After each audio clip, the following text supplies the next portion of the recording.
Today, welcome to New Christian Bootcamp number 24. We're going to talk about working. Boo. You know, as Christians, we should want to work for the Lord. Now, a couple things. Working for Jesus doesn't have to be something big. Working can be small. In fact, in the book, he talks about how that we're the body of Christ, and there are different people that do different things. I mean, there's not, everybody's not the head. We have the head, we have the feet, we have the legs, we have arms and fingers, big toes. I just want to be a big toe for Jesus. That's me. So how are some ways that you can work?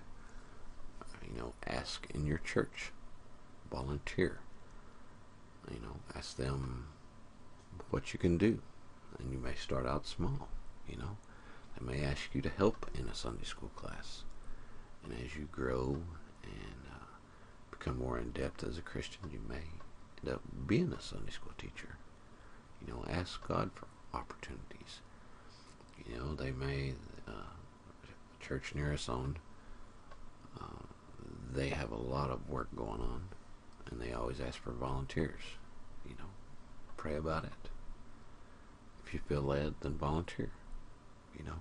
There are plenty of opportunities. Another way is working in the background of something. One way, if you like to be on the internet, you can be a warrior for us. You can tell your friends about the boot camp. You can share it on your Facebook feed. You can share it in your emails, etc. There's more than one way that you can work. So if you go to e-motions.com and look for, we're number 24. Wow. We have some notes here. Our works may be on a small scale. In fact, they talk about Nimbus, mentioned once in the Bible. He had a church in his house. That was a contribution. One bad thing is that we're at war. One of the things we'll be talking about when we get done with this series of Christian characteristics is we'll be talking about the devil and some ways that he can really hurt you. Because as you grow as a Christian, then he will start to oppose you and to be against you. So if you do good works, you'll be opposed. We should never, especially with works for Jesus, we should never be half-hearted. We should give it our best in everything that we do.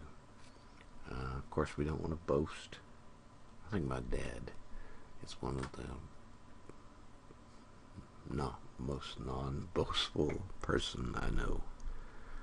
I mean, he is awesome, but he's also very meek. And I think that's a characteristic that I need to learn how to do better. Don't toot your own horn. Let somebody else toot it for you. And our sermon on heaven, we talked about works and how our works will be judged. Our works will be put in the fire, and hopefully we just don't have a bunch of straw and sticks. Hopefully we have some gold and platinum and what have you. I found this in the Daily Bread, which was a pretty cool thing. Some Christians grow up believing that work is bad, and it's a curse brought about by Adam and Eve's sin. Left uncorrected, this mistaken belief can cause people to feel that what they do in their jobs every day isn't important to God, or at the very least it isn't important as the work of missionaries and pastors. That is not true. God himself worked, right? mustn't escape our notice that work was declared good before sin entered the picture. We should approach every day that we work in our job as important. Again, we have our circle of influence of people that we can witness to better than anybody else. If we're a good worker at our job, then that's a good way for people to start asking questions.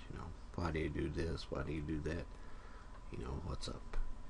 So pray that God will give you some opportunities to work for Him. Also, don't forget to keep reading the book, keep reading the Bible.